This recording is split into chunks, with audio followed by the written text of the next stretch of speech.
Asifiwe Yesu, mfalme wa mbinguni, Mungu asiyeshindwa, na siku zote amekuwa mwaminifu na ataendelea kuwa mwaminifu kwa maisha yetu.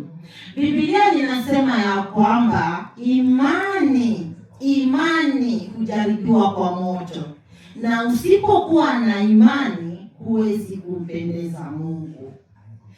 So wale ambao wanashinda kupitia imani ni wale ambao wanamjua Mungu wao.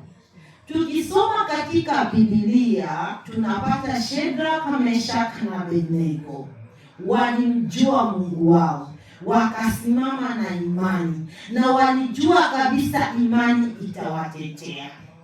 Biblia inasema ya kwamba malaika wa Bwana hututembelea, malaika wa Bwana yuko pamoja na sisi.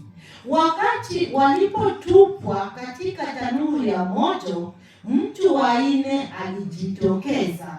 Hata huyo aliyewarusha katika tanuru ya moto alishangaa. Alirusha watu watatu na aliona watu wanne. Akajiuliza, ni nani huyu mtu wa nne? Malaika wa ulinzi alijitokeza.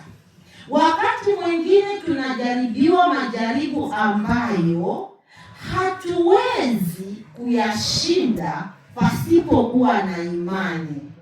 Lakini tunapokuwa imani zetu ziko chini, hatuna lolote, hatuna mizizi ya imani, inakuwa ngumu. Imeandikwa tutamshinda shetani kwa neno la ushuhuda. Shetani akitaka kukumaliza, anaanza huo ushuhuda wako kumaliza kwanza. Akiumaliza, unakosa hiyo imani ya kusonga mbele. Biblia linasema wale watakaovumilia hadi mwisho, hao ndio watakaomuona Mungu. Kwa hivyo utamuonaje mtu yule wa nne kama hauwezi vumilia?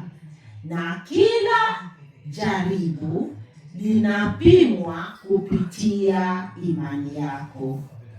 Mubarikiwe na Yesu amtendee mema. Amen.